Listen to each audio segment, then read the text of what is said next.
relação aos dados que indicam a prevalência de índices maiores de suicídio na população LGBT, o que a gente tem são alguns relatórios e pesquisas, embora ainda subnotificados por conta da questão do preconceito, mas que indicam, a prevalência de 7% na população trans de risco de suicídio.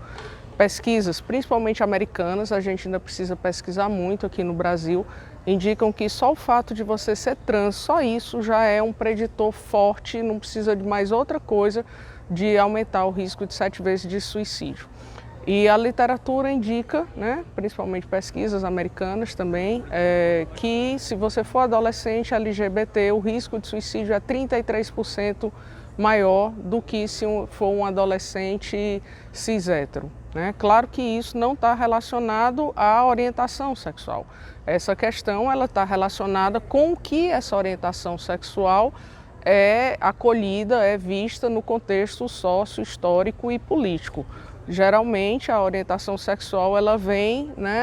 num contexto em que você encontra homofobia, onde você encontra transfobia, onde você encontra rejeição, onde você encontra violência, onde você encontra pouca, ou às vezes a inexistência de políticas públicas, tanto no campo da cultura, da arte, dos esportes, quanto no campo da saúde e na educação. Então os espaços eles ficam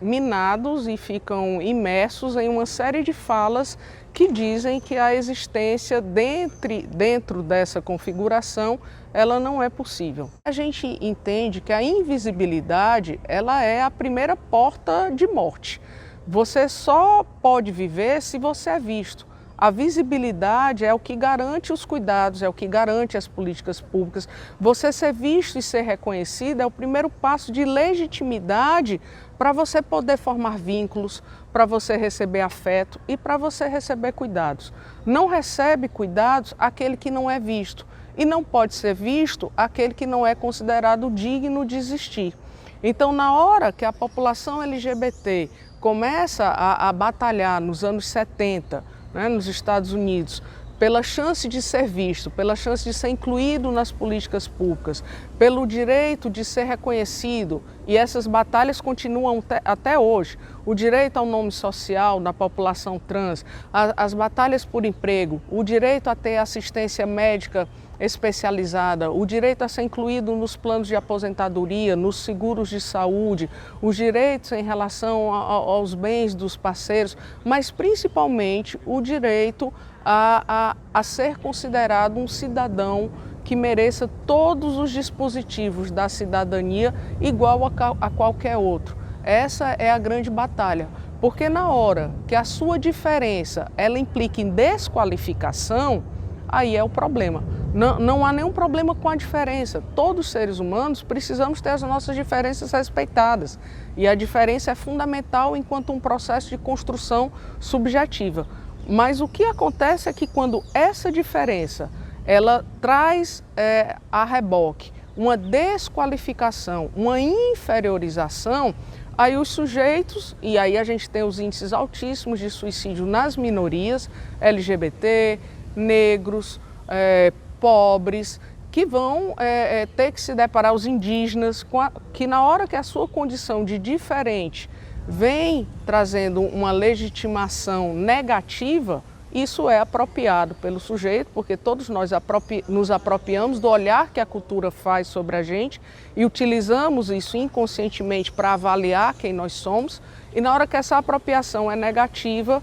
e que o sujeito diz, bom, você não pode viver, é preciso um trabalho muito potente para a gente se assegurar de quem a gente é e achar que quem a gente é precisa sim ser visto. E um dos grandes elementos que a gente tem hoje no contexto sócio-histórico é exatamente a falta dos projetos coletivos, esse projeto individual tão forte, a questão da sociedade de consumo e principalmente uma postura narcísica que diz que só existe uma única possibilidade de existir, que é a minha. Então essa dificuldade de tolerância com a alteridade, ela não só fragiliza o outro, mas ela fragiliza todos nós. Porque na hora que você se isola, você também sofre. Na hora que você segrega o outro, você também fica sem ter um contraponto.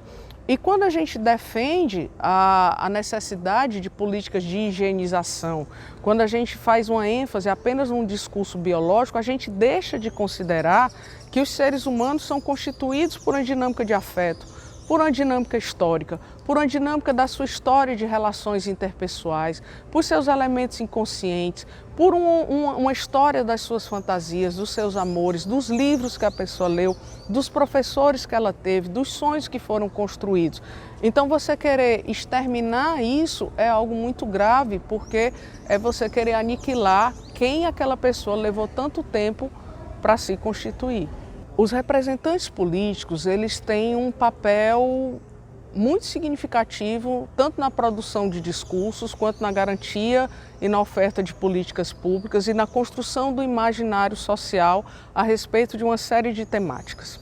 Existe um processo coletivo, grupal, que faz com que a gente coloque as falas das pessoas que estão em relação de poder como um lugar muito valioso no nosso aparelho psíquico, porque muitas vezes eles ocupam imaginariamente um lugar de poder e um lugar referenciado às nossas figuras paternas e maternas. Então, muitas vezes, um discurso de uma figura de autoridade, um político, um presidente, um professor, resvala dentro da gente com o mesmo impacto e a mesma força que a gente daria a alguém que a gente estima e que a gente considera bastante, e a gente passa a dar um crédito de verdade, e aquele crédito de verdade ele passa a se relacionar com elementos de afeto e com elementos de legitimação daquele discurso que vai ser utilizado tanto contra ou a favor da gente ou contra a favor do outro. Na hora que nós temos um presidente da República que faz posicionamentos homofóbicos, o que é que acontece? Você passa a ter alguém num cargo de poder que legitima a prática de violência, a discriminação em relação ao outro e, além disso, justifica atos de violência. Todas essas posturas, elas vão ser contra um processo de construção de vida, um processo de esperança, uma construção de amor próprio, uma construção de dignidade, um lugar em que o outro se assegure e que considere que é legítima a sua possibilidade de se constituir enquanto é. É muito interessante a gente pensar em que estratégias nos restam, né? Que estratégias são possíveis a gente desenvolver no campo das políticas públicas e no campo pessoal. No campo das políticas públicas é importante a gente trabalhar com a formação profissional. É importante a gente trabalhar com formação profissional de professores, formação profissional da atenção primária, para que para que a gente tenha profissionais capazes de fazer um adequado acolhimento, para diminuir o preconceito, para que a gente tenha criação de comissões especiais que estabeleçam diálogos com a população LGBT, para que sejam levadas em consideração as suas demandas, para que a gente tenha ambulatórios específicos para a população trans, para que a gente tenha espaços de escuta, para que a gente tenha assessoria no campo dos direitos humanos quando os direitos dessas pessoas forem violados, para que a gente tenha estratégias no campo da escola que garantam que as políticas anti-bullying serão implementadas, para que a gente tenha na escola um espaço de tolerância, para que as questões relativas à sexualidade possam ser discutidas, sim, no espaço escolar, para que a gente possa discutir as diferentes possibilidades de orientação e de identidade sexual. Os estudos indicam que a proteção da família é um elemento fundamental para a saúde mental da população LGBT. As coalizões comunitárias, a pertença aos coletivos, estar presente com outros adolescentes e com